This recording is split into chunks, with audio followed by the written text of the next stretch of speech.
Bonjour, bon matin. Bien, écoutez, on vient de passer 2 heures avec la ministre Derry.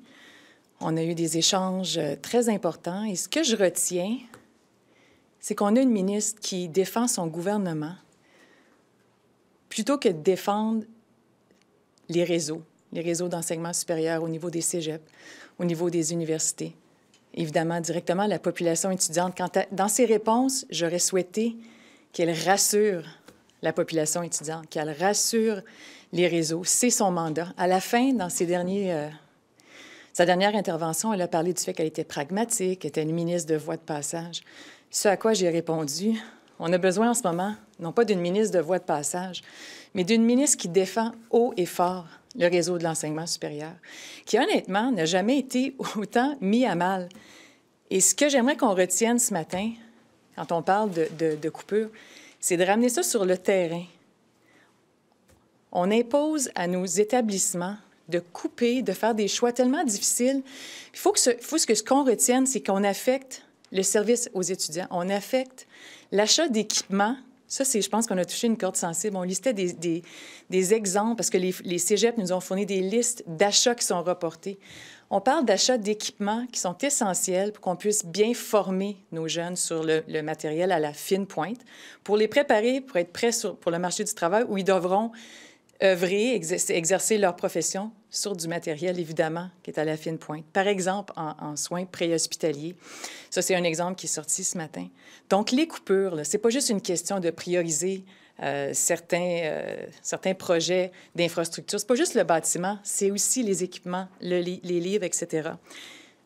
Le fil conducteur, c'est la requalification, la productivité, l'innovation. Et c'est ça qu'on doit retenir alors qu'il y a des menaces qui planent sur nous depuis la réélection du président Trump.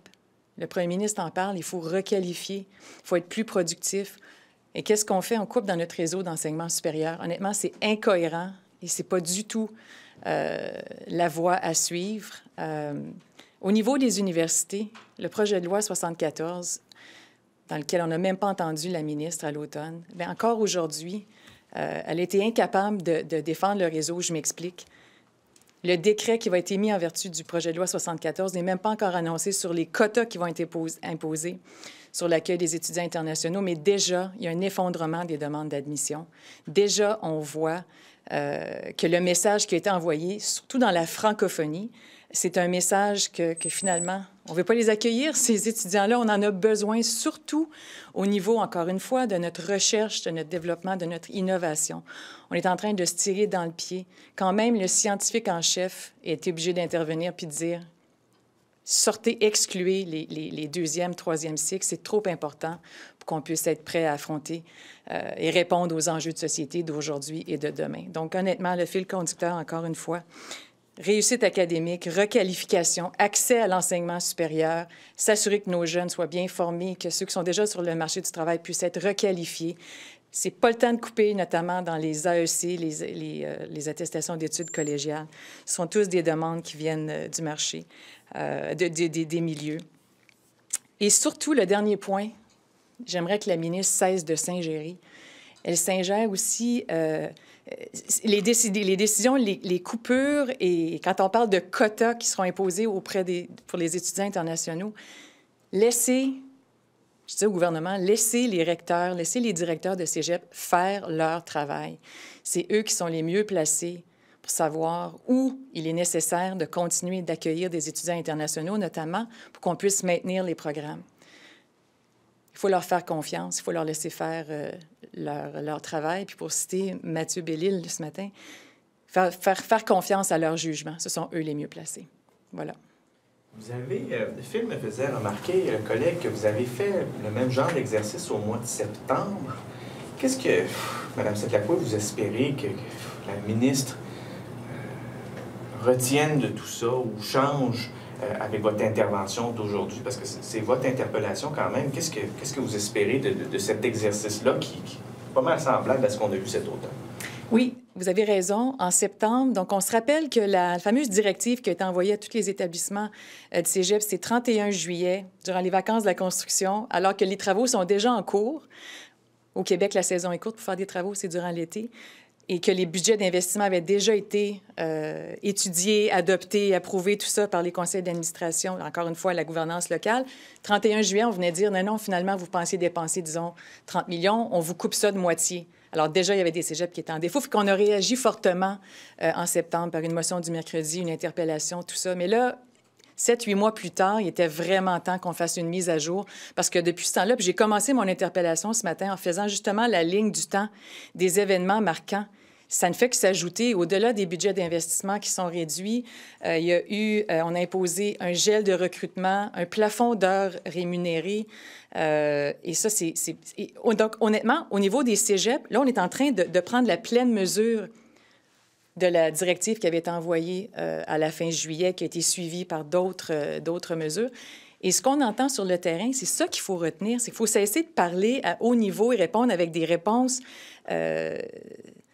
trop globales, référées au PQI. Elle est là pour défendre le réseau. Et ce que le réseau est en train de dire, c'est qu'il y a une détresse, il y a une pression, il y a des choix déchirants qui doivent être faits. Et tout ça, bien, il y a une répercussion sur la réussite académique puis sur la mission éducative des cégeps. Ça, c'est sans parler des universités. Donc, depuis l'interpellation, bien, les choses se sont concrétisées sur les intentions du gouvernement vis-à-vis les étudiants internationaux. Puis je vois là une incohérence aussi avec la politique de financement qui avait été adoptée en juin. Donc, il y a beaucoup de choses et je pense que c'est donc important ce matin de faire une mise à jour pour qu'elle puisse se ressaisir. J'aurais aimé poser la question à la porte-parole en matière de cybersécurité et au numérique en lien avec le rapport de la vérificatrice générale hier. En fait, j'aurais aimé vous entendre peut-être sur la réaction du gouvernement qui nous a dit en principe hier, on n'a pas été mis au courant, nous avons été trompés. On vous demande de faire front commun essentiellement. C'est un peu le message qu'ils ont lancé hier. Vous avez pensé quoi de la réaction du gouvernement là-dessus hier à ce rapport-là? Bien, il y a deux choses. Évidemment, au niveau de la SAC, il va falloir qu'on continue l'enquête. Et mon collègue, mon chef d'Éragie, a fait un excellent travail à ce niveau-là. Ces questions étaient claires et il y a une question de privilège même qui se pose. Il va falloir aller au fond des choses. Parce que oui, les parlementaires doivent recevoir une information fiable et véridique. Donc, moi, je vois les choses de deux façons. Vous m'avez posé la question comme porte-parole en cybersécurité numérique. Donc, évidemment, il faut faire l'autopsie complète du fiasco SACLIC, mais il faut aussi se demander, puis moi, j'étais là quand la vérificatrice générale a déposé son rapport et j'ai étudié ses recommandations. Et elle était venue durant les consultations sur le projet de loi 82 sur l'identité numérique. Je siège sur ce projet de loi-là avec M. Kerr actuellement, le ministre de la Cybersécurité et du numérique. Donc, moi, quand je suis retournée à une étude détaillée, je lui ai posé la question d'entrée de jeu au début de la commission hier. Je dis, est-ce que les recommandations de la ministre, de la vérificatrice générale, qui demande d'assurer des mécanismes de reddition de comptes, d'assurer que les informations fiables se rendent aux décideurs, etc., est-ce que ces recommandations-là, vous en tirez des leçons par rapport au projet de développement informatique futur, notamment l'identité numérique qu'on est en train d'étudier? Sa réponse était plutôt laconique et je dirais qu'elle était empreinte de nonchalance et j'ai trouvé ça extrêmement décevant. Vous n'êtes pas convaincu parce qu'il vous a répondu, dans le fond? Non, je ne suis pas convaincue. Il a parlé de mécanismes qui sont à place dans la législation, mais ce qui m'a déçue surtout, c'est l'attitude qu'il a adoptée. Que tout est beau, que il m'a même dit que mes questions n'étaient pas pertinentes. J'avais un regard tourné vers le futur en se demandant quelles leçons pouvons-nous tirer pour s'assurer que les prochains projets de développement informatique, puis on sait qu'il y en a plusieurs, la transformation numérique, on est à l'aube de cette grande transformation numérique qui est nécessaire. J'ai trouvé donc que c'était encore une fois son attitude de nonchalance. Tout est beau, on n'a pas besoin d'en parler. Y croyez-vous que le gouvernement, que les ministres ne savaient rien, ou vous leur laissez le bénéfice du doute? Ça, c'est une question difficile. Honnêtement, moi, je pense qu'on va laisser l'enquête être complétée. Voilà, on va laisser l'enquête. Ça prend une enquête publique. Il faut aller au fond des choses pour savoir effectivement qu'est-ce qui s'est passé dans la chaîne de communication. Il faut vraiment qu'on se pose toutes ces questions-là, oui. Et comment on le fait? Est-ce que le gouvernement doit évaluer ses recours? Là, à la SAC, on nous parle, c'est M. Malenfant, je pense, là, qui était responsable de ça. Bon, il est parti à la retraite. Quand on écoutait tout le monde hier, tous les intervenants, on a l'impression qu'un peu tout le monde s'en lave les mains et qu'au bout du compte, bien, il arrivera rien. Il n'y a personne qui va payer. Encore une fois, on va aller au fond des choses. La démarche de notre leader, elle est excellente. C'est une question de privilège. On va vouloir aller au fond des choses pour s'assurer que les parlementaires n'ont pas été trompés, qu'il n'y a pas eu un outrage au Parlement. Voilà. Puis une fois qu'on a dit ça, bien, il faut se rappeler que toutes ces questions-là doivent être posées parce que la population québécoise continue de faire les frais du fiasco SAC-CLIC en temps perdu, en énergie perdue, en coûts, évidemment. Les budgets ont explosé. Et puis, encore une fois, pour revenir à mon dossier avec le ministre de la Cybersécurité et du numérique, s'assurer qu'on a tous les mécanismes, les processus, les mécanismes de reddition de comptes en place pour s'assurer que des situations comme celle-là ne se reproduisent pas. Sure. Good morning. Good morning. I just wanted to go back at this, the story about Madame Derry, the minister, and Dawson. Some of the opposition parties have said this needs to be investigated, or Madame Derry needs to apologize for interfering in the academic freedoms of the CEGEP. What's your view on that? Do you think she needs to apologize, or do you think it needs to be investigated by an ethics commissioner? What's your point of view? Very simple. Academic freedom needs to be respected, and she needs to be reminded that it needs to be respected. What else does she have on her desk? So she's interested in one course. Are there other courses in which she wants to is she interested in the content of other courses? It makes no sense. It makes no sense. Again, with everything that we've discussed this morning, the message that I have for her is, she said she's proud of our network, she's proud of our institutions. We must trust their judgment. They have internal processes in place.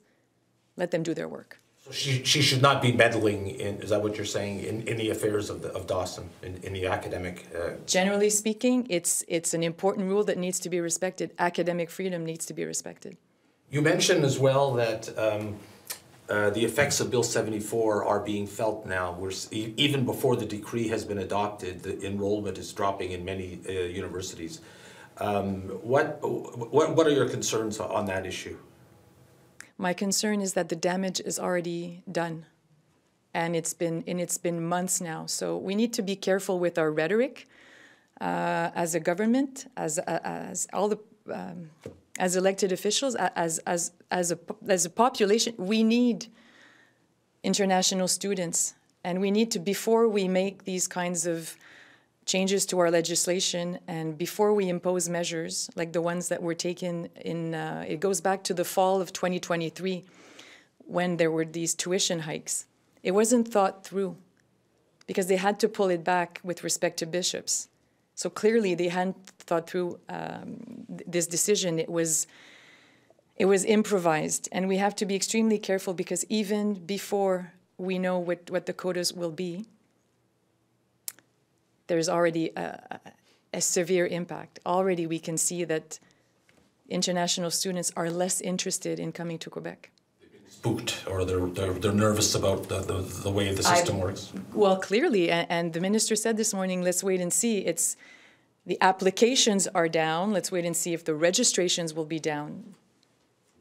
But it's quite worrisome. And again, the message is, at the very least, she should have excluded second and third cycles. The research students, she should have excluded.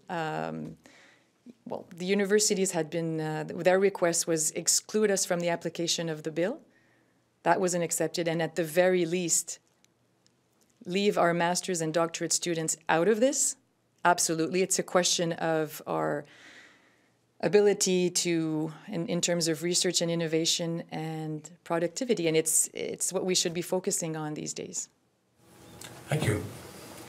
Bon week-end. Merci.